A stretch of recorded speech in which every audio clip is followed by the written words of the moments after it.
Hello and welcome to mental health dot now. हम आपके लिए एक और मेंटल हेल्थ टिप लाए हैं। पढ़कर शायद आपको ऐसा लगे कि शब्द शब्द ही तो है, पर शब्दों का हम पर और हमारे आसपास के लोगों पर बहुत असर पड़ता है।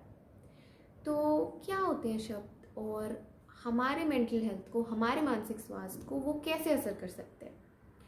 अब हम बचपन से शब्द सुनते आए हैं, पढ़ते आए हैं, बोलते आए हैं, लेकिन क्या आपने कभी शब्द बोलने से पहले सोचा है, क्या आपके वर्ड्स में वैल्यू है, वेट है?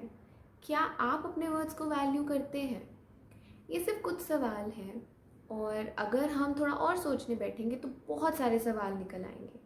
हमने बहुत दफ़ा सुना है कि जो एक्शंस होते हैं they are more important than words, but I say that actions and words are equally important. हमारे जो वर्ड्स हैं, जो शब्द हम यूज़ करते हैं, वो भी हमारे एक्शंस जितने ही इम्पॉर्टेंट हैं। So first let's take promises for example. Now हम सबको पता है प्रोमिसेस क्या होते हैं। हम यूजुअल अपनी डेली लाइफ में प्रोमिसेस करते हैं to anybody, it can be anybody. आपके फ्रेंड्स हो सकते हैं, कलीग्स हैं, रिलेटिव्स हैं, to your self as well. The promise can be to anybody and the promise can be anything. तो फॉर एग्ज़ाम्पल आप अपने किसी कलीग को बोलते हैं कि आप एक पर्टिकुलर डेडलाइन तक एक काम सबमिट करेंगे, या फिर आपने अपने रिलेटिव्स को बोला या फ्रेंड्स को बोला that will go for a trip, हम घूमने जाएंगे। बट अब पॉइंट आता है कि क्या आपने जो कहा, क्या वो आप कर पाए? Did you act on your words? Did you try to act on your words? Now there are certain situations जहाँ पर हम प्रोमिस पूरे नहीं कर पाते हैं।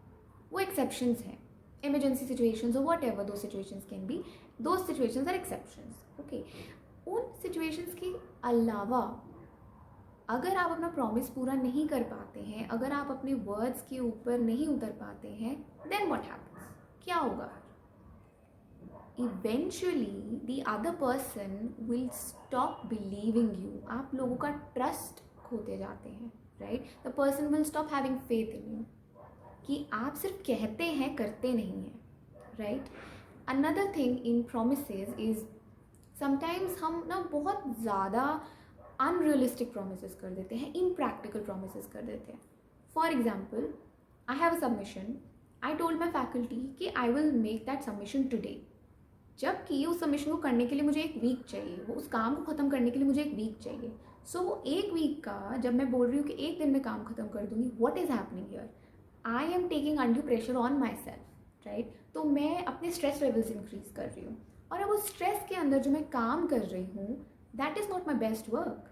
मेरा सबसे अच्छा काम नहीं है वो। स्ट्रेस में मेरी परफॉर्मेंस कॉम्प्रोमाइज़ हो रही है, the quality of my work is suffering. So you see, बोलना बहुत आसान है, उसको करना थोड़ा सा मुश्किल है, कि जो आप कह रहे हैं क्या आप एक्चुअली कर पाएंगे?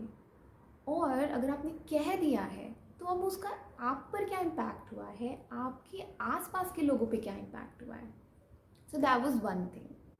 सो कोशिश कर सकते हैं हम कि फॉल्स प्रॉमिसेस ना करें, वो चीज़ें, वो बातें ना कहें जो हम कर ही नहीं सकते हैं। नाउ व्हाट विल हैपन अगर आप कंटिन्यूसली ये करते रहेंगे कि आप कह रहे हैं लेकिन आप कर नहीं पा रहे हैं? As I said, people will start losing faith in you. आपके वर्ड्स में वैल्यू नहीं रहेगी, आपके वर्ड्स में वेट नहीं रहेगा, right? Next important thing that there is about words, जो हम वर्ड्स की बात कर रहे हैं आज, इट इज़ दैट जो आप कह रहे हैं अगर आप वो कर पा रहे हैं, majority of the times you are acting on your words, then what will happen? एक तो सिचुएशन थी कि जो हम कह रहे हैं वो हम नहीं कर पा रहे हैं, एक सिचुएशन है जो हम कह रहे हैं वहाँ पे हम कर रहे हैं। You will earn the trust of people. It is also possible कि कोई किसी को ट्रस्ट इश्यूज़ हैं, या कोई बहुत ईजिली किसी पे ट्रस्ट नहीं करता है, और आपको देख रहा है, आपके बिहेवियर को ऑब्जर्व कर रहा है कि that you are very consistent with what you are saying you do, you are earning somebody's trust, लोगों का फेथ आ रहा है। It's not only about respect, you are earning respect also, और आप लोगों का ट्रस्ट भी जीत रहे हैं। Okay, it gives you authenticity, it gives weight and value to your words, that you are a person of your words. The quote that a man of his own words, उसको हम थोड़ा सा gender neutral कर देते हैं, so a person of your word, right? आपके words आपको उठा भी सकते हैं और गिरा भी सकते हैं, और यही सेम चीज़ दूसरों पे भी अप्लाई होती है, that your words will not only affect you but they will also affect other people, right? So for example, आपने किसी पे कोई कमेंट कर दिया, it could be anything, आप तो भूल गए, बट जो दूसरा इंसान है, the other person will remember it probably and will think about it a lot, right? So आपके लिए तो they were just a few words, but for the other person probably it was something very hurtful. It could be, right? हमें नहीं पता. And yes, हम हर word को monitor नहीं कर सकते हैं, राइट? बट हम इतनी कोशिश कर सकते हैं कि if you not able to say something good, we don't say something bad और hurtful to the other person as well, right? इतना छोटा सा कोशिश हम शुरुआत ज़रूर कर सकते हैं. We can start from somewhere, right? Next important thing about words is self talk. How you talk to your self and how you talk about your self. एक तो होता है कि हम खुद से बात कर रहे हैं, which is completely normal and natural, और एक होता है कि हम दूसरों के सामने अपने बारे में कैसे बात कर रहे हैं, right? How we talk to our self and how we talk about our self. Now हम बहुत ईजिली अपने बारे में ऐसे बोल जाते हैं कि मैं तो बहुत बेवकूफ़ हूँ, मेरे से ये काम ढंग से नहीं होता, मुझसे ये चीज़ कभी अच्छे से नहीं होती. What are we doing? We are deprecating and downgrading our own self. मजाक में भी कहा जा सकता है, किसी भी तरीके से आप कह सकते हो, बट द पॉइंट इज आप कह रहे हो, आप वर्ड्स यूज़ कर रहे हो and the brain understands your words, right? तो यहाँ पर हो क्या रहा है, लॉन्ग टर्म में अनकॉन्शियसली हमारा खुद का सेल्फ कॉन्फिडेंस लूज होगा, हमारे जो खुद के बारे में इमेज है, the perception that we have about our self, वो दोनों चीज़ें अफेक्ट होंगी एंड आपको पता भी नहीं चलेगा. यू विल नॉट रियलाइज कब आप अपने बारे में इतना क्रिटिकल हो गए, इतना नेगेटिव हो गए.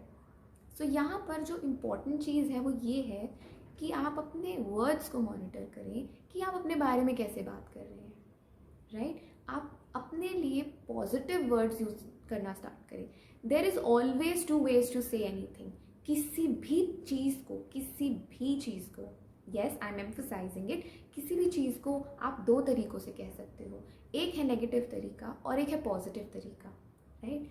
तो आप कोशिश करिए, आप शुरुआत कीजिए और फिर देखिए कि आपका अपने बारे में जो विचार हैं, जो इमेज है, जो परसेप्शन है और अपना जो कॉन्फिडेंस है वो कैसे इम्प्रूव होता है. Because yes, they do affect your own self image, self confidence. आप अपने बारे में कैसे बात कर रहे हैं, हम बहुत लाइटली बोल देंगे, but they are very important कि आपको कैसे इफ़ेक्ट करेंगे, आपके आसपास के लोगों को कैसे इफ़ेक्ट करेंगे. So I will leave you with some questions. क्या आप अपने वर्ड्स को वैल्यू करते हैं? Do your words have value? Do your words have weight in them? क्या आप बोलने से पहले थोड़ा सोचते हैं कि किन शब्दों का इस्तेमाल कर रहे हैं? And do think about it, how your words affect you and the people around you. मत थोड़ी देर या let's say एक दिन ले लीजिए, एक दिन ऑब्जर्व करके देखिए अपने आप को कि आप क्या वर्ड्स यूज़ करते हैं अपने लिए, अपने आसपास के लोगों के लिए. जस्ट वन डे, और probably one day is not possible for some reason. आप 1 घंटा भी ट्राई करके देखिए, right? But do try it. Think about it and do let us know in the comment section if you liked something about this video. And another important thing is कि change और growth का कोई set time नहीं होता है, आप कभी भी शुरू कर सकते हैं. So see you next time. Thank you so much for listening. Don't forget to like and subscribe our channel. Hit the bell icon to get updates on every time we upload a new video. Stay connected and thank you so much for watching.